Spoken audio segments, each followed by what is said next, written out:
We don't have space here, you old parasite. Leave. My suitcase hit the front step and burst open like a wound, spilling my woolen shawl, my medicine box, and the framed photo of my wedding, glass shattering across the porch I had scrubbed for 40 years. I remember how the neighbors turned their faces, pretending not to be watching. I remember my son standing in the doorway, his hands in his pockets, his eyes on the tiles. And I remember my daughter-in-law's voice, cold as steel. Take your keys out of the bowl. Don't make this ugly. It was my house. My husband's laughter still lived in those walls. My fingers still knew which plank creaked on the staircase. I could find the kitchen light switch in the dark with my eyes closed. But in that moment, the doorway I had decorated with marigolds for their wedding was suddenly foreign. I bent to gather the photo, hands shaking, and the frame bit my palm. A thin ribbon of blood traced my lifeline. You can't mean this, I whispered. This is my home. She smiled like it hurt her to use her face. Exactly. Was. You know how some words don't land all at once? They sink in you like a slow poison. Was. Past tense. My son still did not look at me. The neighbor's windows were like eyes. Arun, I said. Say something. His jaw tightened. Ma, please. Don't create a scene. Don't create a scene. I raised that boy. Fed him from my hands when he was small. Stitched his school shirts. Whispered to the dark when he was sick, trading my sleep for his breath. I waited for him outside his exams with coconut water. When his father died, I sold my bangles and kept the roof over us. And now, at the age when my knees ache when the rain threatens, my son worried about a scene. I stood there because my legs forgot how to move. I stood there because I thought, it will change if I just keep breathing. But my daughter-in-law crossed her arms. Give the keys, she said. Now. Something else lodged in my throat then. Not tears. Not words. A small, hard seed of anger. The kind that grows a tree you never expected to plant. You want to know how we got here? People don't throw out their mothers like yesterday's leftovers. There are hundreds of tiny cuts before the big one that bleeds. When Arun brought her home, Sonia was a bouquet of smiles. She touched my feet and called me Ma. She said my kitchen smelled like her childhood and I believed her. We hung yellow flowers above the door and lit lamps that trembled with hope. I moved my storage boxes so she could have the cupboard by the window. I gave her my wedding sari. I put my passbook and ID card in the back of the drawer and focused on blessings. It began like a soft song turning off without you noticing. A comment here, a glance there. Auntie, the curry is a little old style, nah? A casual move of my spice jars without asking. We don't use this brand. It's too basic. My friends visited and she would sigh, oh, we are very busy now, and shut the door of the living room gently but very firmly while I stood with a tray of tea in the hallway. My smile stuck to my face. When the first grandchild came, her rules came sharper. Don't pick up the baby, your hands tremble. Don't make ghee, the pediatrician says no. Don't spray your old smells near the nursery. Old smells. You know what she meant. Home. Age. Me, Arun would take her side with a softness that felt like betrayal. She's just trying to do things her way, Ma. She's a modern girl. Why don't you go stay with Massey for a week? We need our own space. Space. There was always space for her yoga mat, for 3 kinds of imported cereal, for his treadmill that faced the balcony. My sari trunk was pushed under the staircase. My knitting went into a box labeled miscellaneous. The day I knew she was aiming at my bones, it was the day she brought papers. Ma, the bank is offering a great loan to renovate the house, she said, smiles and vanilla perfume. We can make a bigger nursery. Arun's work from home needs a study. Sign here to approve. It's just formality. My eyes are old but not blind. I studied the page while she chatted about color swatches. The word gift winked at me. Transfer. There it was like a snake sunning itself. I'll think about it, I said lightly, because that is how you survive in your own house when you are old. You become featherlight, you become a breeze that moves around sharp things. Later that night, I pulled out my passbook and the jagged pieces of my courage and went to see Mr. Iyer, my husband's old friend, who still smelled like ink and wisdom.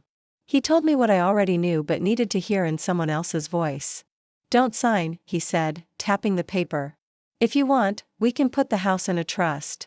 Keep your rights safe. And Mira, start writing down what happens. So I wrote. In a notebook with flowers, I wrote small mean things and big mean things, and the way my son's silence became the loudest thing in the house. I wrote the day she locked the pantry and kept the key in her purse like a prize. I wrote the day I didn't have money for my medicines because someone had accidentally used my ATM card to order a designer rug. I wrote the day she introduced me to her friends as Arun's mom. She stays with us for now, and the word for now put a cold hand around my throat. I learned to put my phone on voice memo and slip it into my apron when they discussed me like a piece of furniture. Once she signs, we can rent out the old lady room, Sonia's voice chimed once, clear and bright as a bell after a funeral. I learned to move my jewelry to a locker at the bank and throw a decoy box in the cupboard with glass bangles that could shatter at a rude hand. I learned, most of all, to stop begging. Sometimes at night I would stand in the kitchen with the light off and watch the street from the window. The neighborhood dog would settle on the warm tile outside the bakery, and I would think of how creatures always find a corner. I would think of the day, not far now, when she would push too hard. When her hand would show itself fully stuffed with greed. That day arrived with summer rain. Perhaps clouds make people brave. Arun was late, a drizzle turned the porch slick, and Sonia stood with my suitcase like a queen declaring war. There was no preface. No pretense. The knife of the words came straight. We don't have space here, you old parasite. Leave that. I could have fought right there. I could have told her about the trust Mr. Iyer set up 2 months ago. The one that made me the life beneficiary, the one that said no adult could be forced out while I breathed. The one that made all their papers a joke. I could have called Mr. Iyer and the police and the neighbors and ended the scene with sirens. But I did not. I picked up my shawl, folded it over my arm, and stepped out into the rain, because I wanted them to show me, without costume, who they were. I wanted them to lay their cruelty out in the open where sunlight, later, could burn it into memory. When the gate slammed, the sound was final. Still, I did what old women have done since fires first took homes. I walked. The convenience store boy gave me a chair and a glass of sugar water. I sat under his humming fan until the tremble left my hands. Then I called Mr. Iyer. Let them, I said. Let them take the rope out and make a noose. I am tired of holding it myself. He told me to come to his office in the morning. He told me to sleep at my sister's. But my sister's house is a bus ride with 2 changes, and the rain was thick and mean. I went to the temple instead, because God has wide porches. A woman with henna still fresh on her hands shared her shawl with me. An old man gave me a hard candy that tasted like childhood. I slept sitting up with the bells echo in my ears. In the morning, I washed my face at the tap and put oil in my hair with the edge of my palm. Like my mother taught me, like a goodbye to something soft. Then I called the station house officer I had met through the women's group in our colony. The one who had once spoken to us about elder abuse and laws, and I told him the short version. I told him I had recordings. I told him there had been a public, humiliating eviction attempt at my own house. He told me to meet him at 10. He sounded like a man who fixes broken locks. 89. I walked past my gate. The curtains were shut in the middle of the day. A car I did not know was parked crooked outside. Sonia, I knew, moved fast when greed was the engine. She would be calling brokers, showing the living room to people with 2 white teeth. Offering tea. She'd tell me I made badly. At 10. I sat in Mr. Iyer's office with my notebook, a pen, and the memory of that slam like thunder. He tucked his glasses on his nose, and he did something that made my hands stop shaking. He treated me like the adult in the room. He explained the trust again, the house in my name, my right to live till I died, any transfer void unless I signed in front of 2 witnesses and him. He explained the maintenance clause he had written in like a blessing. A monthly sum Arun had agreed to contribute towards household expenses as long as he lived under my roof. Failing which the trust could revoke their license to stay. Arun had signed when all this was smiles and paint colors. People sign more freely when the world seems kind. You are not trapped, Mr. Iyer said, tapping the clause gently as if to wake it up. You are protected. We will do this properly. When the station house officer arrived, he wasn't a siren. He was a steady hand. We will go together, he said. You will not be alone. Do you know how it feels to walk back to a house that has decided you are unnecessary? It is like walking into a memory where someone has pushed the furniture around. The same colors, the wrong shape. We reached the gate. Sonia opened it like this was an inconvenience, a dinner burning in her mind. Oh, she said, and tried to smile. We were just going to call you. Were you? I said softly. I think my voice made her flinch. It had no pleading left. That voice had gone to the temple and laid itself down. The officer spoke first. Madam, we have a complaint that an elderly woman was forcibly evicted from her residence. Please show me the documents giving you the right to evict her. Sonia pulled out a sheaf like a magician. This is our house, she announced. My husband and I have decided to renovate. Ma can stay somewhere else. This house, Mr. Iyer interrupted, stepping forward, belongs to Mrs. Mira under a registered trust. She has a life interest in it. No one can evict her without her consent. Do you have any document signed by her consenting to give up her right? No? Then lower your voice in your own interest. Arun appeared then, hair messy, face white. Ma, he said, and in that one word there was something like shame, something like the boy who once cried when he lost his cricket ball. Sonia recovered fast. This is a family matter, she snapped. We'll handle it. It became a police matter, the officer said calmly, when you threw her belongings out and called her names in public. It became a legal matter when you attempted to mislead her into signing a transfer.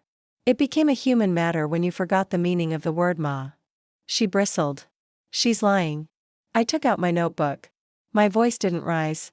I played the recording where Sonia's voice was clear as monsoon rain. Once she signs, we can rent out the old lady room. I showed the officer the timestamp of the messages she sent to the broker. I watched the neighbors' curtains twitch. Let them listen. Let the street remember fear makes people stupid. She snatched at the phone. The officer took it from her without effort. The house smelled like lemon floor cleaner and panic. Here is what will happen, Mr. Iyer said, his eyes kind but his mouth a straight line. Mrs. Mira will enter her home now. Her room will be returned to the way it was. You will both sign this undertaking that you will not harass or attempt to evict her. You will contribute the agreed expenses. If you do not, the trust will revoke your license and you will have to vacate within 30 days. If you attempt to sell, transfer, or mortgage, we will take you to court and we will win. And if you raise your voice at her again, the officer will register a case under the Maintenance and Welfare of Parents and Senior Citizens Act. Is that clear? Sonia opened her mouth to argue, then shut it like she had bitten a lemon seed. Arun signed first. His hand trembled. She signed after, scratching her name like carving into wood. I stepped over the threshold. My house smelled like lemon and jasmine and something burned slightly sweet. My room. They had pushed my trunk under the window. My prayer shelf had been emptied of all but the small brass lamp my mother gave me. I lit it, right there, with hands that did not shake, and whispered, "We are home." You might think the story ends there. That is not justice. That is merely a door opening. For a week, they played passive silence like a game. Sonia's smiles came in knives. Arun avoided dinner. The baby learned to crawl to my door because babies find warmth by instinct. At night, I heard them whispering, plotting new paths around old walls. I cooked my simple meals, washed my steel plates to a shine, and went to speak with Priya, the woman from our community center who ran the self-help groups for women tossed around by life like small boats. You said once you wanted to start a day room for women with nowhere to go in the afternoons. I told her. Somewhere they can sit, knit, drink tea, laugh without fear. Why not here? My living room is large. My afternoons are empty. You bring the women. I'll bring the tea. We set a date. We printed a small flyer with my address. The color was sky. I didn't tell anyone in the house. Some secrets you water until they bloom. On the first day, 6 women came. A widow with a silver plate and a laugh like temple bells. A young mother whose husband kept her like a shadow. A tired nurse from the night shift who needed a place where no one demanded. They left their chap pals in a neat line at the door and sat on the floor cross-legged like schoolgirls. I poured tea. Priya told them their rights. We passed around a box of buttons and threads and stitched small circles back into our lives. Sonia returned from the market and found the living room full of stories. Her face changed shape. What is this? She hissed. Who are these people? This is our home, not a dharamshala. I smiled. We don't have space here, you said. Turns out, we do. For women who were told they are parasites. For women who need a room of their own for 2 hours. You have a study. They have this. You didn't ask, she accused, and you didn't, I agreed. When you moved my spice jars. When you tried to move me. Arun hovered, torn between the person he wanted to be and the person he had become by not choosing. He whispered, Ma, can we talk? But the women were there, and the baby clapped his hands at the sight of so many saris, and I was not going to hide my life for their comfort. The next day, 8 women came. On the third, 12.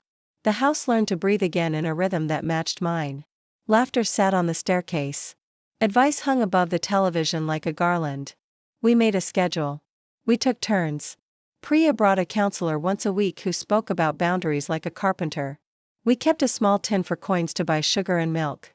I wrote the names of the donors on the tin and watched shame turn into something like pride. Sonia raged. She called it a circus. She slammed doors gently because the officer had warned her about noise. She told Arun the house was not a community hall. He said nothing. But I watched him pause at the door some afternoons, listening to jokes old as our mothers. I watched him come one day and sit on the step with a cup of tea I put in his hand. He said, "Ma, your tea is still the best," as if he hadn't tasted it for months. On the 30th day, the trust clause woke up like an alarm.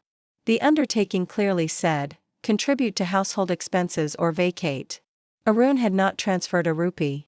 Mr. Iyer sent a polite letter that was a velvet glove over a firm hand. 30 days are over. No contribution has been made. You are required to vacate within 15 days unless you comply. Sonia tore the envelope open and went pale. You can't throw us out, she breathed, suddenly understanding what real space meant. People will talk. People have been talking, I said softly. They talked when you threw my suitcase in the rain. They will talk now. Let them talk about justice this time. Arun came to my room that night with eyes that couldn't settle. Ma, he said, sitting on the edge of my bed like the boy who once brought me a drawing of a house with 5 windows and a sun in the top corner. I married her. I made this mess. But this is tough. It is simple, I told him. You can stay if you honor the house and the people in it. You can leave if you choose not to. I am done begging for space. I made space. He began to cry. My chest ached. I do not like seeing my child in pieces. But sometimes we built our sons so soft that they think our backs are their mattress. Soft is fine. But not selfish. The morning the movers came, it was quiet. Sonia's parents arrived with faces like wet cloth. They avoided my eye. She clicked around in her heels, giving orders like a captain of a ship that hit the iceberg but refuses to admit water is rising. She took the blender she once said was too loud for her perfect kitchen. She left the brass lamp I would never have let go anyway. She paused at the door, looked at the living room where the women had left a vase of marigolds, and said, viciously low, I hope you enjoy your little cult. I let the words fall like dust where they belonged.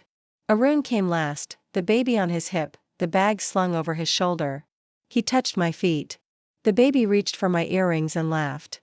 I kissed his cheek, salty with his father's tears. I will see you, I told him. In the park. In the daylight. No secrets. Ma, he said, and his voice cracked. I'm sorry. Make it mean something, I said. Learn to be a son and a father at once. It is not impossible. Your grandfather did it. Your father tried. The door closed with a sound that felt like a body exhaling. The house unclenched. The afternoon light found corners it had not dared to enter. The women arrived bang on time, carrying their small griefs and big jokes. We moved the sofa against the wall to make room for a mat where old knees could soften. The baby's soft toy lay under the table like a lost animal. I placed it in a bag with his tiny sweater and called Arun to collect it. He came in an hour, alone, looking thinner. He took the bag and asked, like a beggar who used to be a prince, may I sit for tea? He sat on the same step. The women spoke to him the way mothers talk to sons they did not birth. Not angry. Honest. He listened. It was not a movie. There was no music swelling, no montage of rapid change. But something turned, one slow click, inside him. Months have passed. The trust holds. My door stays open in the afternoon and closed at night. The day room is now called the space because the women named it so and scribbled it on a chalkboard with laughter. We have a potted vine that refused to grow for years until women began to breathe in this house, and now it insists on draping itself over everything. The officer comes by sometimes for tea and never leaves without 2 samosas. Mr. Iyer, bless him, brings his newspaper and sits like a sentry who likes snacks. Arun has begun sending the monthly expense contribution without reminders. He meets me in the park twice a week, the baby's hand in his. Sonia comes sometimes, too. She keeps her distance the way you avoid a bee you have irritated. She complains less. She has not apologized. I do not wait for it. Sometimes a sorry said too late is just a bandage on a scar you have learned to love. I talk to her politely. I do not let her barbs stick because I do not offer them my skin. When I think of that day on the porch, the rain, the photo frame, the word parasite thrown like a shoe, I don't hear the slam anymore. I hear something else. The sound of chairs being pulled out for women who needed somewhere to sit. The sound of my own voice not breaking. The sound of my husband's laugh, yes, still in the walls, but now joined by 10 more, 20 more, a choir of women refusing to shrink. You wanted a story about revenge. This is mine. I did not smash anything but silence. I did not throw anyone out who had not already carried me to the gate. I made space in a house where I was told I had none. I did not light a fire. I opened a door. I was called a parasite. I became a host. And when I pour the tea now, steady hands, no tremble, I make an extra cup and place it by the brass lamp for the girl I once was, who would have apologized for existing. I tell her, drink. We are not small. We are not temporary. This house has room for us. There has always been room. We were just waiting to claim it. If you like the story, you can support me by sending a super thanks so I can keep bringing more stories like this. Thank you so much for your sweet support. I'm looking forward to your comments on the story. Don't forget to subscribe. See you in the next life story.